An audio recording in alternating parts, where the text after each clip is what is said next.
नमस्कार फॅमिली, कसे आहेत सगळे? आज आपण बनवत आहोत कालवं फ्राय. कालवं तुम्हाला आवडतात का? कालवं सगळ्यांना. हे बघा, कालवं घेतली आहे, चवीनुसार मीठ टाकलं आहे, 1 चमचा लाल तिखट टाकलं आहे, अर्धा चमचा हळद टाकली आहे आणि अर्धा चमचा आलं लसूणची पेस्ट घेतली आहे आणि अर्धा लिंबूचा रस टाकायचा आहे. बघा, असा लिंबू पिळून घेतला आहे. आता सगळं मिक्स करून घ्यायचं आहे आणि एक अर्धा तास सगळं लावून ठेवून द्यायचं आहे, मॅरिनेट करायचं आहे. असं सगळीकडे सगळे मसाले सगळं पसरवून घ्यायचे. त्याच्यानंतर 4-5 चमचे रवा घेतलाय आणि 2 चमचे तांदळाचं पीठ घेतलंय.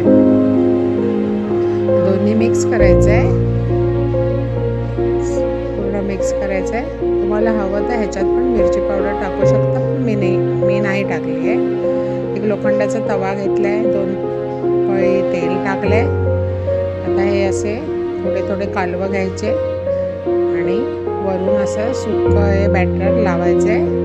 रवा आणि तांदळाचं पीठ आहे ते असं सगळीकडे लावून घ्यायचं आहे आणि एक उचलून असे तव्यात फ्राय करायला सोडायचे. असे एक उचलून तर सगळे मी असे टाकून घेते आणि थोडा मीडियम गॅसवर एक साईड पूर्ण भाजू द्यायची आहे. एक साईड पूर्ण भाजले की पलट्याने असे पलटवून घ्यायचे. बघा, सगळे असे मस्त छान कुरकुरीत करून घ्यायचे. दोन्ही बाजूला भाजून तयार आहेत आपले कालवं फ्राय. फॅमिली, तुम्ही असे कालवं करून बघा, खाऊन बघा आणि माझ्या चॅनलला अजून सबस्क्राईब केला नसेल तर सबस्क्राईब करा, छान कमेंट करा. बाय, भेटूया अशाच वेगळ्या एका रेसिपीबरोबर.